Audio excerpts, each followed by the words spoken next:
Good day again. We're still busy with hypertensive conditions. I'm still Anna Nolte, and today we are going to do lesson 4, which is about severe preeclampsia and eclampsia, mainly about the assessments that you do in this case and how to manage the case. Now, our definition of severe preeclampsia is we've said we have acute severe hypertension is when the blood pressure is more than or higher than 160 over 110 with 1 plus proteinuria or with hypertension and or proteinuria plus some signs of organ dysfunction, signs that the different organs have been affected, like for example, increased platelets, creatinine, in serum creatinine, and increased liver enzymes, and then also the presence of some neurological signs, like for example, persistent headaches, visual disturbances, and dizziness. Now, when we look at severe preeclampsia and the management of that, this management is usually being seen as an emergency, and the management will be also emergency management. So first of all, and that would be in the absence of a doctor. If a doctor is there, obviously, he will take the management over. But in the case of the absence of a doctor, the following will be the emergency management of severe preeclampsia. We first of all start the IV drip, and we preload with 200 to 250 moles Ringer's lactate, and then after that the drip will run slowly. Now I've set here in brackets carefully controlled, as we've said so many times in the previous lessons, that it's extremely important to be very careful about the fluid control of a patient with preeclampsia, because as we've said when we did the pathophysiological changes, that there is increased permeability of the blood vessels, so more fluid is seeping out of the blood vessels into the intracellular space. So we have a very delicate, if I can call it like that, fluid balance. We have hypovolemia on the one hand, but because of this increased fluid that's seeping out, our biggest possible problem is pulmonary edema. So whenever we give fluids to a patient with preeclampsia, one should be very careful. Then we start with magnesium sulfate, and the regime is 4 grams in 200 milliliter saline IV over 20 minutes, plus 10 grams IMI, intramuscular, of which we give 5 grams in each buttock. So it's 2 injections. And the reason why we are doing it in 2 injections is because it's quite a sore injection. And then we, together with a magnesium sulfate, which we give mainly to decrease the blood pressure, but also to decrease the possibility of convulsions, as we have seen in the previous lesson. We also give 10 milligrams nifedipine orally immediately, because that we've said has a short-term action, so it can act immediately. So we give 10 milligrams every 10 minutes until the blood pressure is 160 over 110. And remember, we've said we want to gradually reduce the blood pressure. And then we can also administer alpha methyl dopa. Now, when we look at the management of preeclampsia, there are 2 very important things. As I've said, this is usually an emergency. If the doctor is not available, we have to treat this patient immediately. So say, for example, in a private hospital situation, you have admitted the patient, she comes in with all the very high blood pressure, severe hypertension, together with all the symptoms of headache, etc. And you've called the doctor, but the doctor is not immediately available. Then obviously you have to start with this management. Now, it's very essential that every maternity unit, both antenatal as well as labor ward, should have what we call a magnesium tray, which should be part of your emergency trolley, and on it should be all the equipment that you need in this case to do the emergency management of severe preeclampsia and also of eclampsia, which we will come to later, and how to deal with the emergency treatment of eclampsia. So on our trolley should be this, as what I call magnesium. We can call it the magnesium box. Some people call it the magnesium box, or we can call it the magnesium tray. As I've said, with all the necessary equipment that you need to put up a drip, to start the drip with magnesium sulfate, to start a normal drip, to start the drip of magnesium sulfate, to give the nifedipine and the alpha methyl dopa.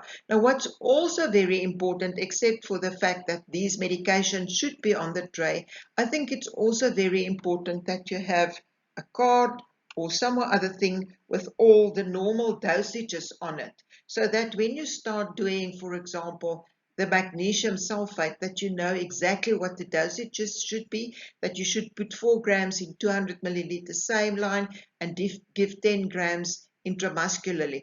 We all know that the moment when we are flustered and when we are in a hurry and when we're anxious, we tend to forget things, and that's not a time to run around now and to know which and try and find out which would be the normal dosages of magnesium sulfate and nifedipine, etc. Now, this slide is a continuation of the management of severe preeclampsia.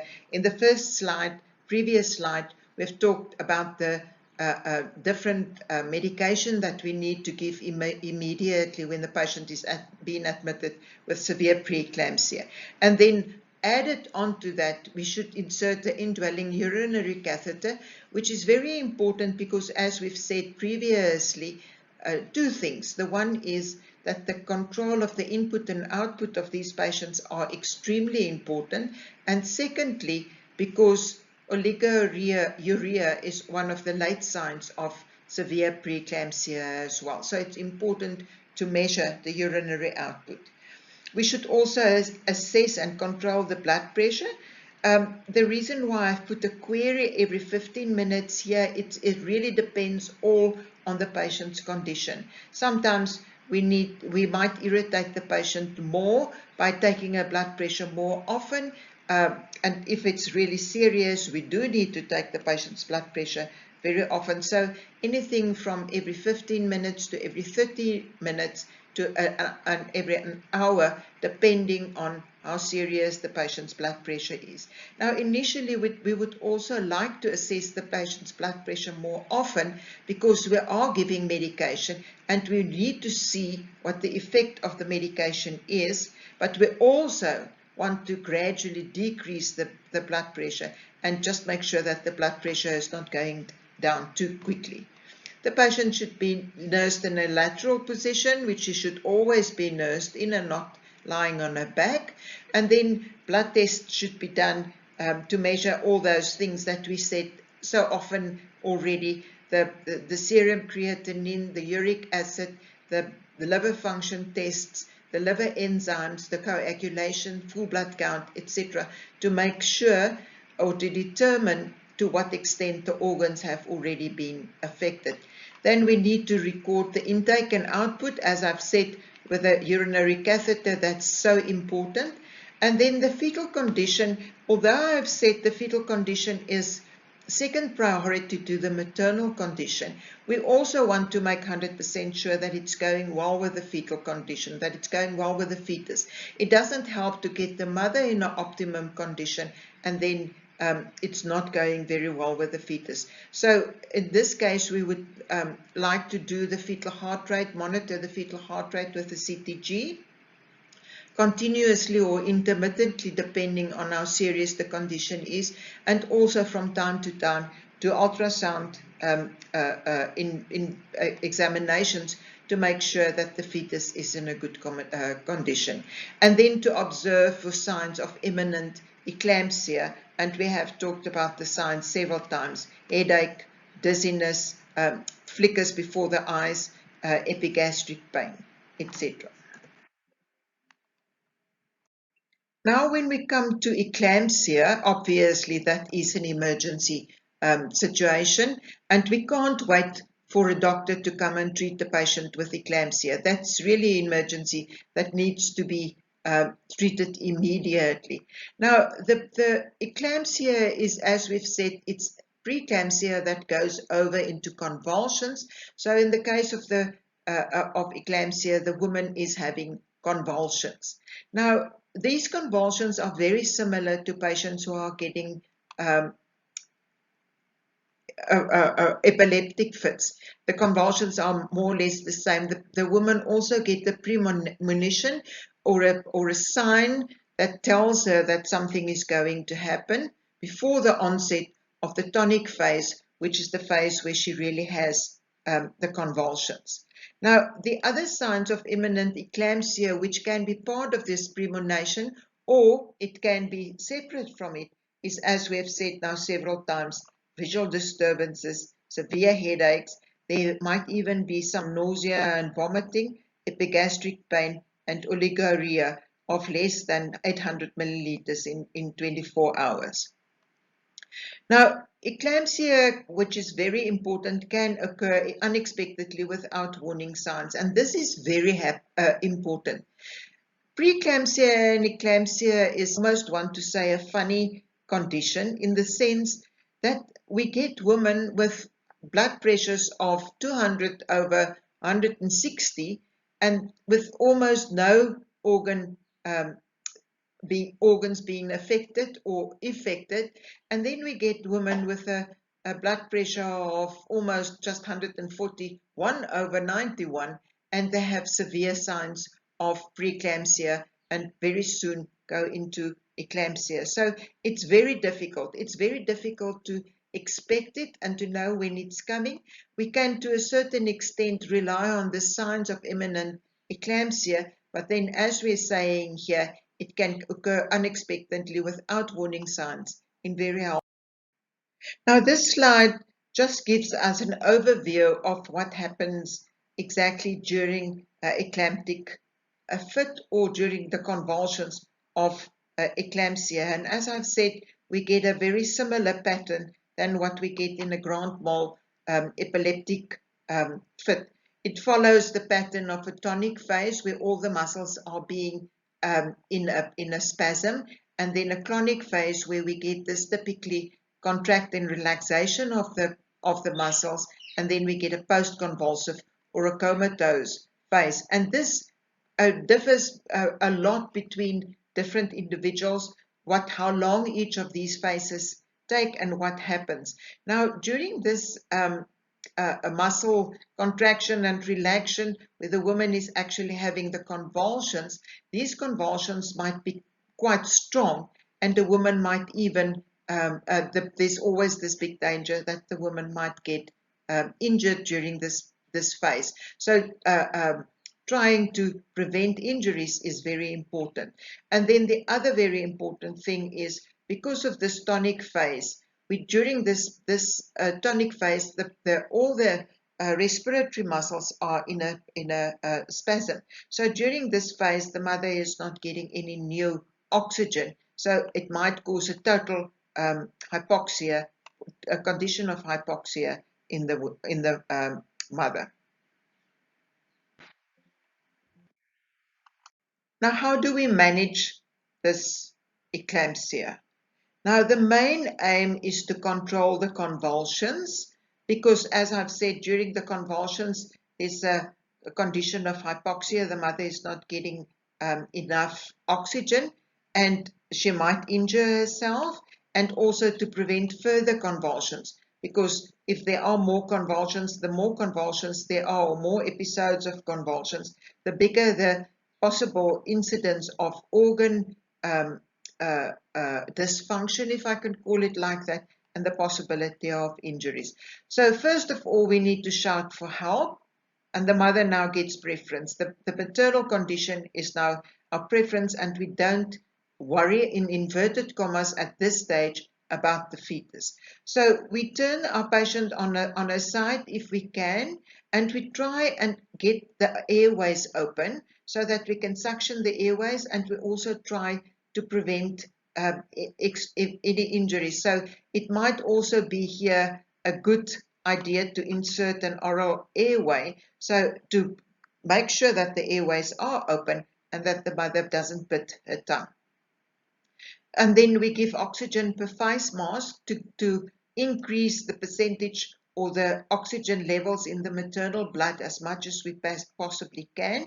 We try and prevent the maternal injury. Now, it's best not to really intervene with the convulsions by pushing the mother or holding the mother down, but try and put up cot sides so that she doesn't fall out of the bed and that she doesn't really injure herself. So we kind of rather direct her movements than to try and control or prevent her to move.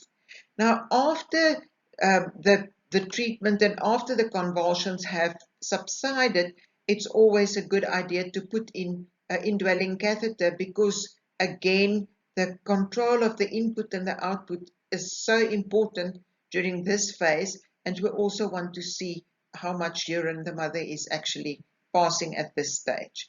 And then after all this has happened and the eclampsia has been controlled, we can continuously monitor the fetal observations with the CTG and do the other maternal observations. Now, there is a very big chance that there might be fetal bradycardia because of the oxygen deficiency to the mother during the eclamptic fit. Now, if we continue with the management of the eclampsia, in the previous slide, we've just tried and did emergency treatment to prevent injuries and to give the mother as much as possible oxygen. Now we have to immediately start with medication as well to get the mother to stop convulsing and to prevent further convulsions. So first of all, we start the IV drip exactly like we've done in the severe pre-eclampsia. We start with a 200 milliliters preload of Ringer's lactate and then slow further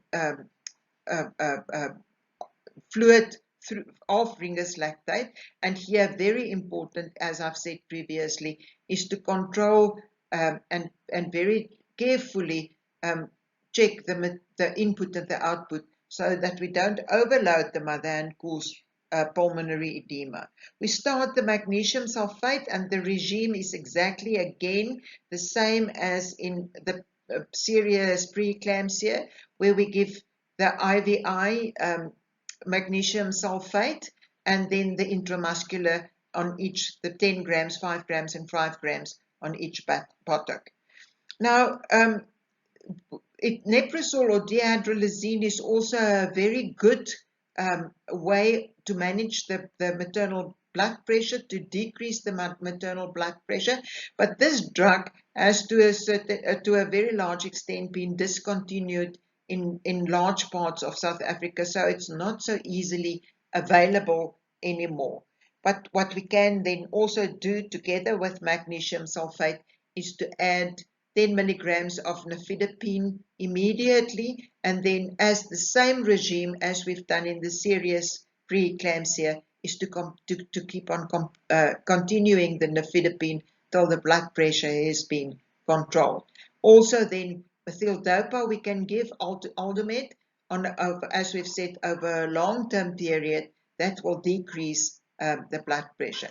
Insert an indwelling catheter after the treatment has been given, so the patient has been stabilized and she's out of danger to get convulsions again. It might be a good idea to insert the indwelling catheter so that again we can very carefully control the input and the output, and then also the fetal and maternal observations. And bradycardia, because of the maternal hypoxia, is as we've said previously, a big problem, or might be a possible problem. Just a few words about magnesium sulfate for convulsions. As I've said in the previous slide, the dosages are exactly the same as for severe preeclampsia. We start with a loading dose of the 4 grams magnesium sulfate in the 200 milliliters of Ringer's lactate, or we can do it in saline. It's also possible to do it in a 200 milliliter saline solution. And then we do this, let this run over 20 minutes, and the main aim with this is to arrest the seizure or the convulsions and to prevent further convulsions. And then after that, we can give, for this is the initial dosage of magnesium sulfate, and then the maintenance dosage, we give the 5 grams magnesium sulfate intramuscularly into each buttock, so it's 10 grams magnesium, and then we continue with the 4 grams in 200 milliliters magnesium sulfate in the 200 milliliters saline or ringer sulfate, and we infuse that over a very slower rate of 50 milliliters per hour. And that's just for maintenance sake, as I've said, to keep the blood pressure as low as we possibly can, but also to prevent further convulsions to happen. Then lastly, I've just added some signs of acute pulmonary edema, because we have said that that's one of the main reasons or the main causes that mothers die of with severe preeclampsia or eclampsia. So I thought it's just very important that we also know the signs and symptoms of pulmonary edema. I know that you have done that in your baby training as nurses. All nurses obviously learn what the signs and symptoms of pulmonary edema is, but just as a revision for you again.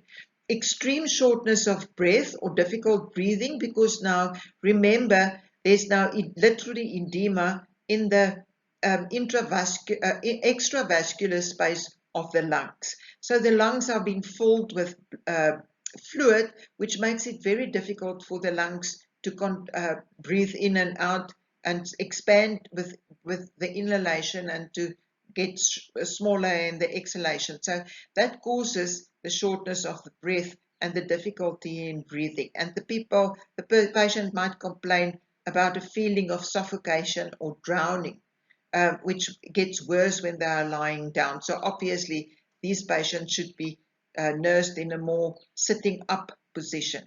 There's also this wheezing or gasping for breath, cold and clammy skin, so they are shocked, anxiety and restlessness, and this mostly comes from the fact that they have shortness of breath and that they can't breathe properly, and also a sense of apprehension. And then the cough that's frothy with a frothy sputum is a very a symptom of a well-known symptom of pulmonary edema.